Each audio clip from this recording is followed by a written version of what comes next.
Olá, eu sou o pastor Adenelson Botelho. Todas as quartas-feiras nós temos uma nova mensagem para você. Eu te convido a se inscrever nesse canal e dar o seu like. Você ajudará a mensagem a chegar aos lugares mais remotos do mundo.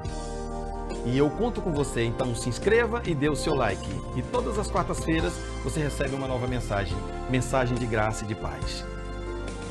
Olá, estamos muito entusiasmados hoje, mais ainda com tudo que Deus tem feito em nossas vidas. Eu te convido a ficar um tempo bem pequeno comigo. No final eu estarei orando por você e pela sua família. Nós vamos falar hoje sobre o servo fiel e prudente. Me acompanhe em Mateus 24, do 45 ao 51. O nosso encargo é edificar uma igreja de vencedores. E o que vem a ser um vencedor? Existem muitas figuras para o crente vencedor na palavra de Deus. Nós podemos resumir dizendo que o vencedor é aquele que faz a vontade do Pai. Aquele que não vive para si mesmo, aquele crente que cumpre o propósito de Deus em sua vida. Todos nós viemos para esse mundo com um propósito. E para cumprir esse propósito foi nos concedido um tempo. E o período de nossa vida é o tempo que temos para cumprir o propósito de Deus que Ele estabeleceu para nós. Muita gente pensa que o propósito de Deus na vida do homem é a salvação. Mas isso é um grande equívoco. A salvação nada mais é do que uma correção de rota. Ou seja, Deus criou o homem para um propósito. O homem pecou e ficou impossibilitado de cumprir esse propósito. Então Deus proveu a salvação para que o homem fosse, por ele, qualificado para cumprir o propósito inicial. Vamos explicar isso numa ilustração. Imagine que um pai chame a sua filha para ir ao shopping, passear, e todavia, enquanto aguarda o pai, a filha cai na lama e suja a roupa e a si mesmo. Quando o pai vê aquela cena, ele então manda a filha tomar banho e trocar de roupa. Nessa ilustração, qual é o propósito do pai? Levar a filha ao shopping? Reino de Deus. E o que é a filha suja? O homem caído. E o que é o banho? A salvação. Mas vamos imaginar que a criança, ao entrar para o banho, ela se distraia com a espuma do sabão, com a água morna e com alguns brinquedos que tem no banheiro, que se esqueça de ir para o shopping, passear no shopping. Muitos cristãos estão vivendo assim. Eles pensam que o Senhor nos chamou para tomar banho, ou seja, para a salvação. E por isso estão desapercebidos do propósito para onde o Senhor os quer conduzir. Portanto, é preciso deixar claro que você nasceu para um propósito. A salvação é apenas uma correção de rota na sua vida. Um banho para qualificar você a cumprir esse propósito. E aqueles que cumprem um propósito são chamados pelo Senhor de vencedores. Por isso nós podemos afirmar sem medo que nem todo crente é um vencedor. Todos podem ser vencedores, mas nem todos estão preocupados em fazer o que o Senhor manda. Muita coisa se poderia falar sobre a vida de um vencedor, mas nós vamos estudar o vencedor na perspectiva da parábola contada por Jesus em Mateus 25. Hoje nós falaremos sobre a palavra desse servo fiel e prudente.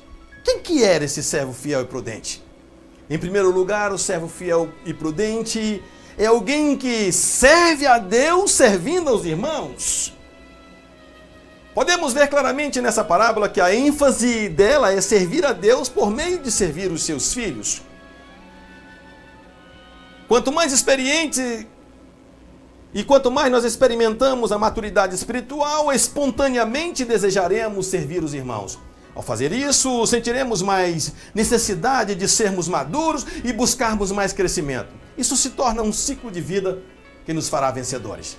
Na parábola, o Senhor Jesus pergunta, ali em Mateus 24, 45, quem, pois, é o servo fiel e prudente a quem o Senhor confiou os seus conservos para lhe dar sustento a seu tempo?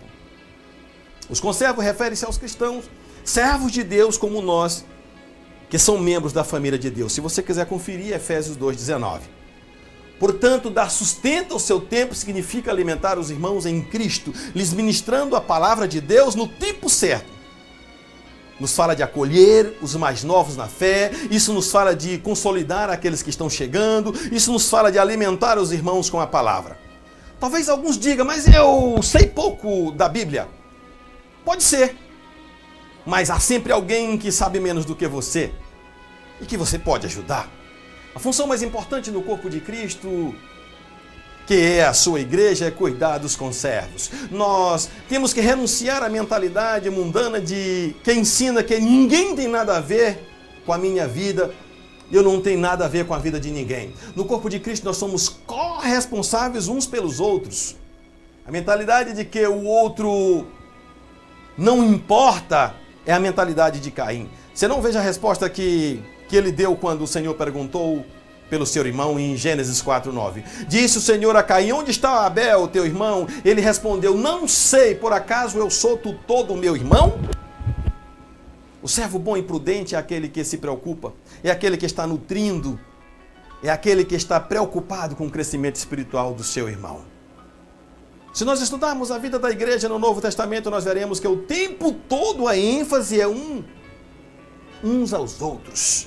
Romanos 14:19. Assim, pois, seguimos as coisas da paz e também as da edificação de uns para com os outros. Nós devemos levar as cargas uns dos outros. Em Gálatas 6:2 diz: levai a carga uns dos outros. Devemos também perdoar uns aos outros. Efésios 4:32. Antes sejam uns para com os outros benignos, compassivos, perdoando-vos uns aos outros. Nós devemos também sujeitar-vos uns aos outros. Efésios 5:21. Sujeitando-vos uns aos outros. Devemos suportar uns aos outros. Colossenses 3:13. Suportai-vos uns aos outros. Devemos viver em paz uns com os outros. 1 Tessalonicenses 5:13. E os que os tenhais com amor, com máxima consideração por causa do trabalho que realizam, vivei em paz uns com os outros. Nós devemos também considerar uns aos outros. Hebreus 10:24. Consideremos nós também uns aos outros. Não devemos falar mal um dos outros. Tiago 4:11. Irmãos, não faleis mal um dos outros. Devemos confessar nossos pecados uns aos outros. Tiago 5:16. Confessai, pois, os vossos pecados uns aos outros e orai uns pelos outros. Devemos servir uns aos outros. 1 Pedro 4:10. Servei uns aos outros.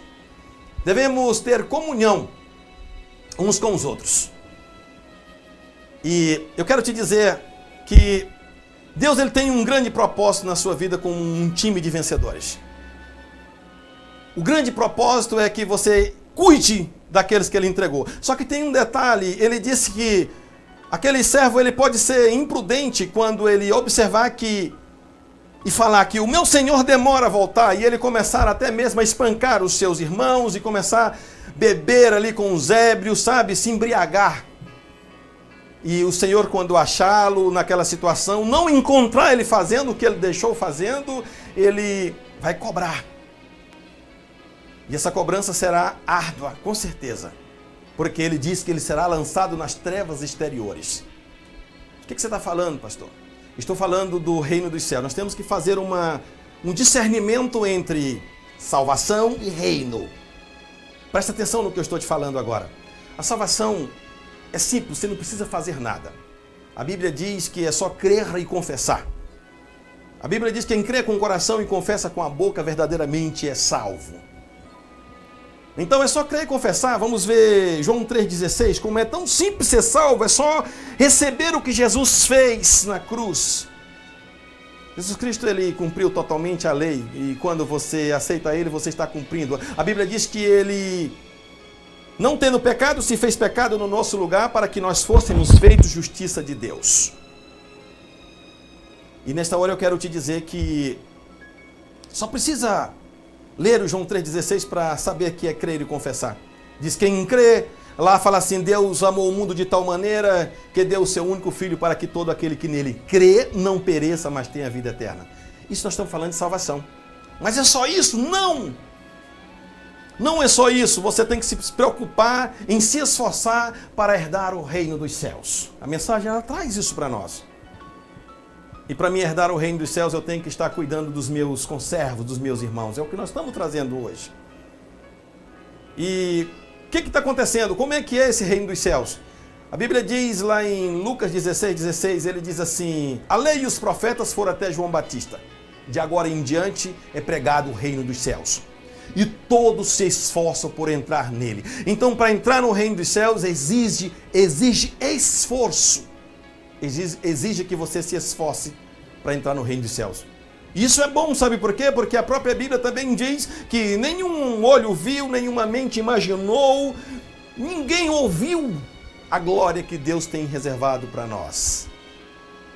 E esse esforço é continuar fazendo até o fim. É por isso que é chamado de time dos vencedores. Aquele que for fiel até o fim, lhe darei a coroa da vida. Essa é a promessa. E nesses versículos que nós lemos, nós observamos que, nessa sequência de Mateus, nós observamos que ele diz assim: lhe confiará todos os seus bens, aquele servo fiel e prudente que ele encontrar fazendo assim. Assim o quê? Fazendo aquilo que ele deixou fazendo, que é cuidando dos seus conservos. Nutrindo com a palavra, cuidando, tratando as feridas, e promovendo cada vez mais que ele se esforce para entrar no reino dos céus. Eu quero te convidar a fazer uma oração especial e quero abençoar você de uma forma que você entenda que a salvação é simples. Inclusive, eu quero fazer nessa oração, eu quero que você confesse Jesus como seu Salvador para você receber a salvação. Não importa o que você esteja fazendo agora. Não importa na situação que você está. É só crer e confessar. Você crê que Jesus Cristo morreu na cruz e que Deus Pai ressuscitou ao terceiro dia? Claro que sim. Essa convicção vem dentro de você. Então, ora junto comigo. Fala: Senhor Jesus, eu creio que o Senhor morreu na cruz e que Deus Pai te ressuscitou ao terceiro dia. Fala comigo agora. Eu te aceito como meu Salvador, o único e pessoal. Você acabou de receber a salvação. É só isso. O que você tem que fazer mais? Se esforce agora. Faça a vontade do Pai. Cuide dos seus conservos. Esteja andando em espírito. Para quê? Subir no arrebatamento e entrar no reino dos céus. Quero ter a oportunidade de te ensinar mais sobre isso. Eu estou muito entusiasmado com essas informações. E eu te abençoo, você e sua casa, de uma forma especial. Vamos fazer a oração? Jesus abençoa o meu irmão, minha irmã, meu amigo que está ouvindo agora e a família dele. E cada um, que o Senhor possa proteger e dar a vitória de uma forma especial. Protege, unge e enche de entusiasmo, Senhor, que é o poder de Deus. E eu declaro a vitória em nome de Jesus. Amém.